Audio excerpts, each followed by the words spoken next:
Hello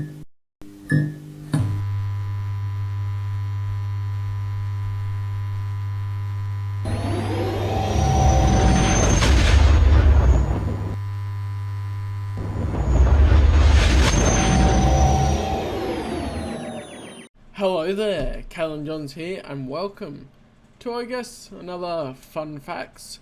This time looking at a news article from October 27th, 2013.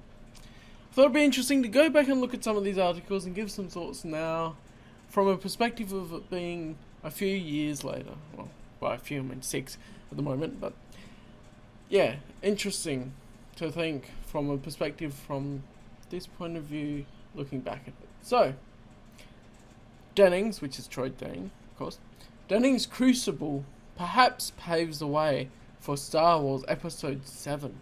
It's a book review. But what I thought was interesting about this is something that has been around for a while now. Crucible was released in 2013, obviously. And they were planning to do another sequel trilogy afterwards when Disney bought Lucasfilm in 2012. And so people were thinking Crucible is a good lead-in to a Star Wars Episode 7 set in the expanded universe. But anyway, let's keep going. This person is John Hanson, by the way. She says, I have an out-of-the-ordinary perspective on Troy Dennings' latest Star Wars novel, Crucible. I don't know why it's in quotation marks, but anyway. I read it with an eye towards Episode 7 and how it sets the stage for that movie in several areas. Because, of course, Episode 7 was revealed to be coming out, but it wasn't finalised. Or, well, everyone knew that they would when it's bought by Disney at the least. Most fans will read the novel with the notion that it's part of a different timeline than the films. But until I hear otherwise from Lucasfilm or Disney, I'm going to assume that Episode 7 takes place soon after Crucible, which is set 41 years after Return of the Jedi.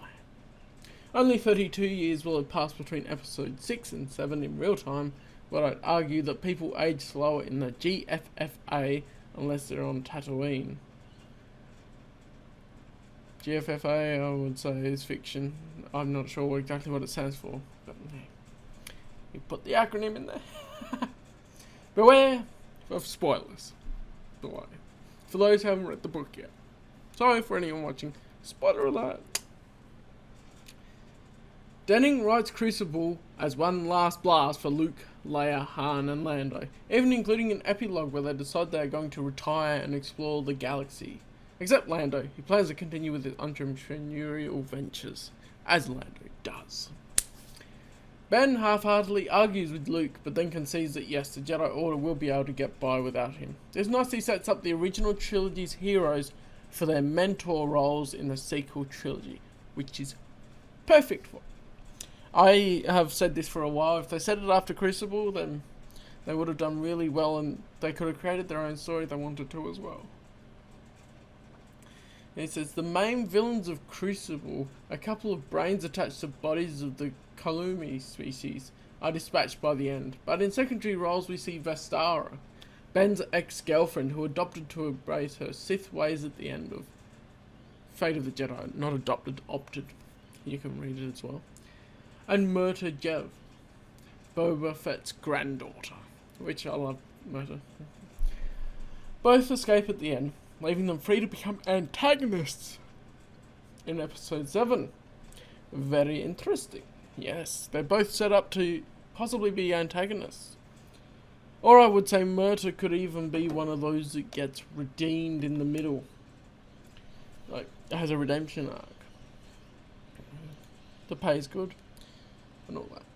Both are serious villains with sympathetic threads. Murta Jev wants to find an antidote for the poisonous atmosphere on Mandalore, which, if you don't know, is going back to the Legacy of the Force series with the nano killer that the Imperials created.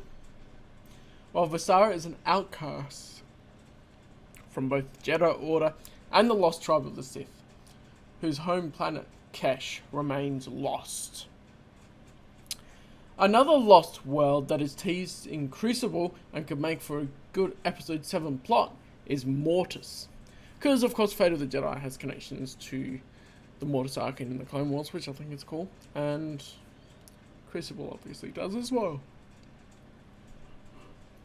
From a trio of episodes in Clone Wars Season 3. In Crucible, Han, Luke and Leia end up on an artifact within a mass of nebula clouds that may or may not be Mortis. At the very least, it seems to be related to Mortis. Non-Force users who visit this place come away with Force powers. Perhaps Denning is hedging his bets.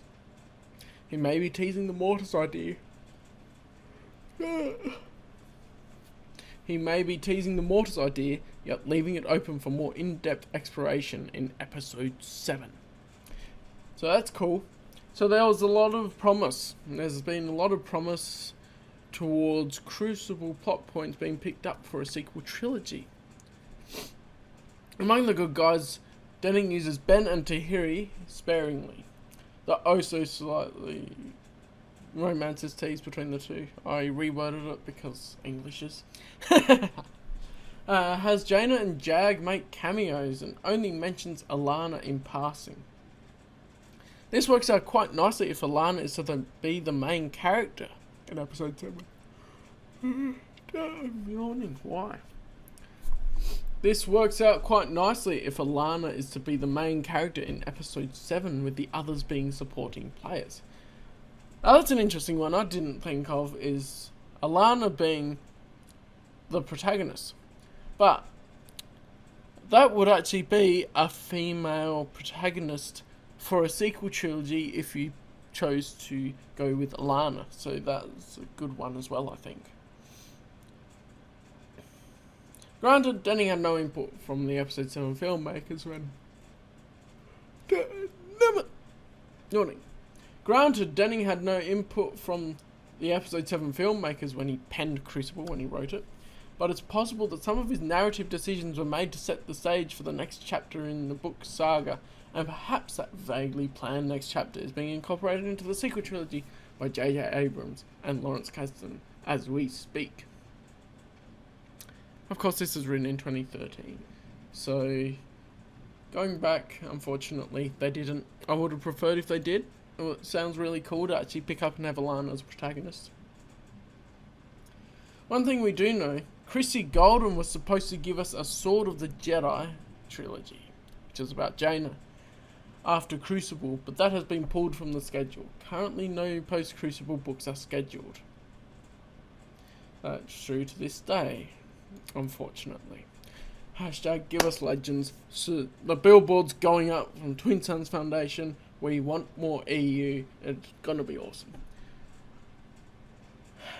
Now, continuing on with the article. After yawn. Denning gives his reader lots of reasons to keep turning the pages of Crucible. Oops, that was funny. Although the punishment he doles out to our heroes is not one of those reasons. Han even loses an eye for crying out loud, so that's interesting. Intriguingly, he delves into sci-fi ideas that are rare but not inappropriate for Star Wars. One thing, the artifact seems to warp space-time. For another, the villains grow Terminator-style block biots in vats, including some that are duplicates of real people. So this is actually listening to this because I personally haven't read Crucible yet. Admitting my noobiness in some of it, but that sounds very much like building on the human replica droid ideas from Shadows of the Empire. Like in Jurassic Park, they need enzymes to stay alive, but Tahiri, channeling Jeff Goldblum, notes that life finds a way. Perhaps biots could be featured in Episode 7 as a cross between the clones and the droids that fought out in the prequel trilogy. That is a very interesting point. That would actually be combining the reference to the prequels as well as the original trilogy and blending them together for ideas, or like bringing it into a new creation, which is a different thing with clones and droids. Bio. Yep. So anyway, Denning doesn't do as much as he could with the concept of relative time, but the very fact that he touches on it makes me intrigued for episode 7. I know it's a long shot and maybe ultimately not an idea worth pursuing, but the concept of warped space-time would provide an opening to include Ahsoka and some Rebels characters in the sequel trilogy. So, of course, with carbon freezing or other time travel related ideas peppered throughout the EU. And there's some carbon freezing, what happened in Vector, where she sort of wakes up in each era, that sort of thing. We don't know for sure what the filmmakers will use. That the filmmakers will use Crucible as a jumping off point for the narrative thrust of episode 7. But without a doubt, the threads left dangling there could make for a great film. Okay. Subjective opinion. I do not like the direction they took with the current sequel trilogy, and I would have much preferred that they did this. Even if they made some funny story choices which I didn't agree with, it's still keeping everything in the one timeline, in the one continuity that I've grown to love for all this time. So yes, once I read Crucible, I will also probably be doing my own version of saying these are the plot points that could have been picked up for a sequel trilogy after Crucible. But I actually really like the idea that really could pick up, and I really love this. Someone's book review actually doing this, and of course there's not much else to say other than I really love how this points out different points and plot points and some things in detail that I didn't quite get because I haven't read it yet, like Alana being the main character and so on and so forth. So yeah, it's awesome. I'll leave a link to this article in the description below. And yeah, I hope you enjoyed watching this video. And if you liked it, I will see you in the next one with another article. That'll be one that'll be interesting as well. So thank you guys so much for watching, and I'll see you in the next video. Uru.